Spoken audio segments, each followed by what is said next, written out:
Nobel online classes में आप सभी का स्वागत एवं अभिनंदन।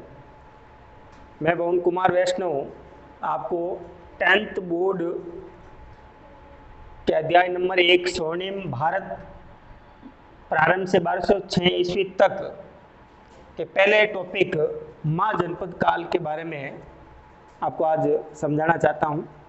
तो चलिए हम महाजनपद काल की ओर चलते हैं।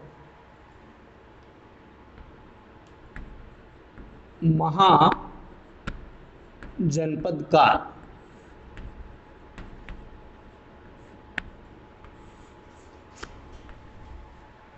महाजनपद कितने थे, ये जानकारी हमें एक बौद्ध ग्रंथ है जिसका नाम है अंगुत्तर निकाय।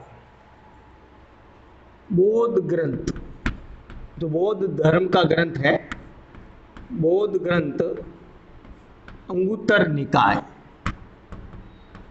इस ग्रंथ के अंदर 16 महाजनपदों का वर्णन मिलता है।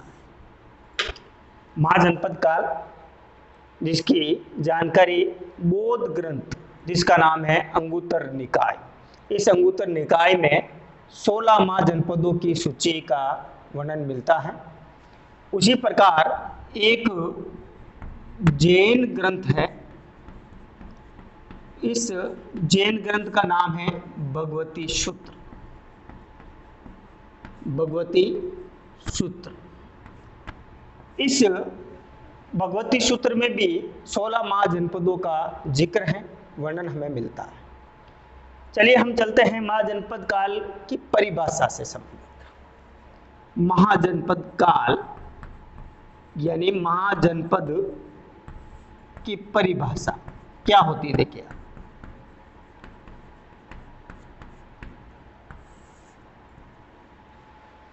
बात करते हैं हम ईसा पूर्व की, 6ठी शताब्दी ईसा पूर्व में, 6ठी शताब्दी ईसा पूर्व में महाजनपद की परिभाषा 6ठी शताब्दी ईसा पूर्व में उत्तर भारत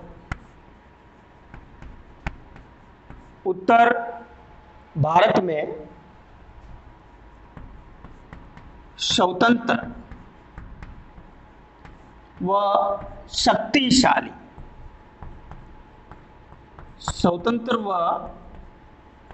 शक्तिशाली राज्यों का उदय हुआ, जिसे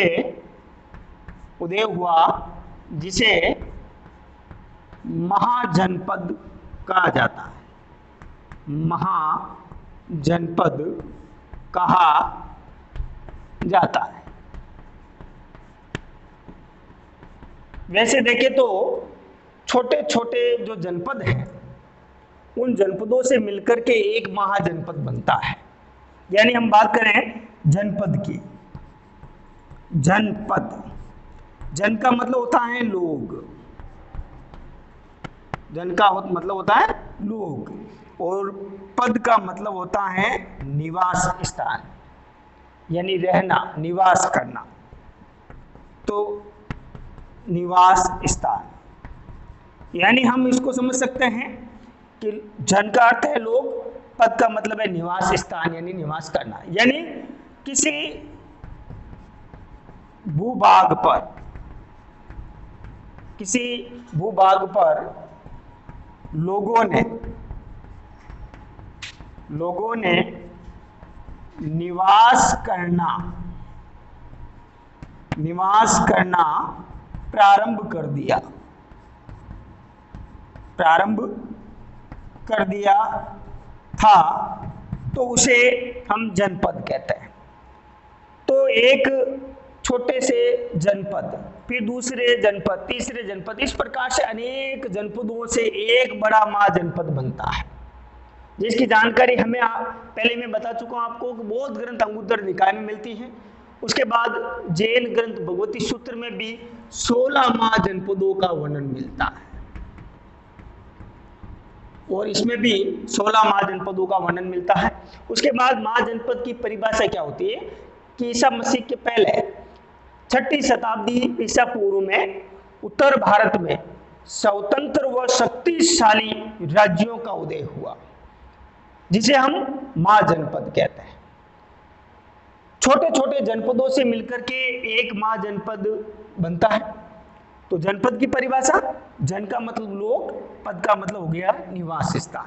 कहने का मतलब है किसी भूभाग, किसी क्षेत्र विशेष स्थान पर लोगों ने निवास करना प्रारंभ कर दिया, तो इसलिए उसको कहते हैं जनपद। तो अनेक जनपदों से मिलकर के एक महाजनपद बनता है।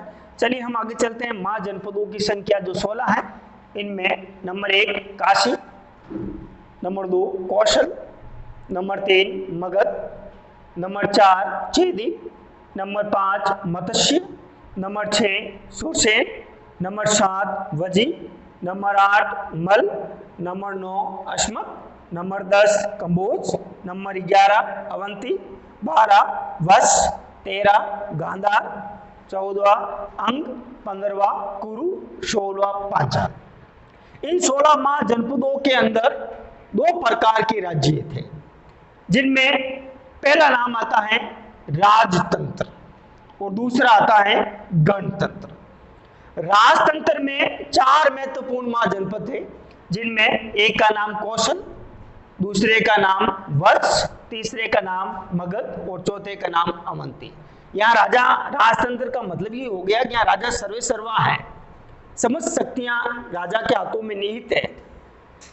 उसके बाद गणतंत्र, जनता इसमें सर्वे सर्वा है, जनता की सहमति से ही ये गणतंत्र शासन स्थापित होता है। राजा जनता की इच्छा को मानती है, उनके कार्यों को मानती है। इसके बाद गणतंत्र में महत्वपूर्ण महाजनपदों की कुछ क्षेत्र जहाँ गणतंत्रीय व्यवस्था थी, जिनमें जैसे नंबर 1 शाक्य, बुल्ले, कालाम, कोले और मल। यहाँ पर गणतंत्र की व्यवस्था। एक बार फिर से, महाजनपदों की संख्या 16, जिनमें आपके सामने सूची लिखी हुई है, काशी, कौशल, मगध, चेदी, मत्स्य। इस प्रकार से 16 महाजनपद हो गए। अब इनमें भी 16 महाजनपदों में 2 प्रकार के राज्य, जिनका भी मैंने जिक्र किया है, जिनमें एक तो था राजतंत्र, दूसरा है गणतंत्र। अब राजतंत्र में कौशल, वत्स, मगध और अवंती। उसके बाद गणतंत्र, गणतंत्र में भी शाक्य एक क्षेत्र है, दूसरा बुली क्षेत्र, तीसरा कालाम क्षेत्र, चौथा कोली क्षेत्र और 5वां मल क्षेत्र। इनमें महत्वपूर्ण गणतंत्र की व्यवस्था है। अब हम बात करते हैं कि संतागार यानी महाजनपदों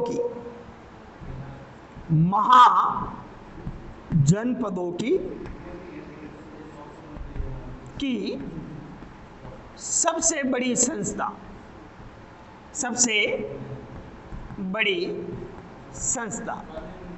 यानी महाजनपद जो है, इनमें भी एक, जिसको आज वर्तमान में हम संसद कहते हैं, उसी प्रकार महाजनपदों में भी एक बड़ी संस्था हुआ करती थी, जिसमें जनपद का राजा, उसके अधीन काम करने वाले समस्त पदाधिकारी, मंत्रीगण, मंत्री परिषद के सदस्य, वे सब इस संतागार नामक संस्था में, संतागार, फिर से आपको मैं याद दिला दूं कि महाजनपदों की सबसे बड़ी जो संस्था है, इसका नाम है संतागार।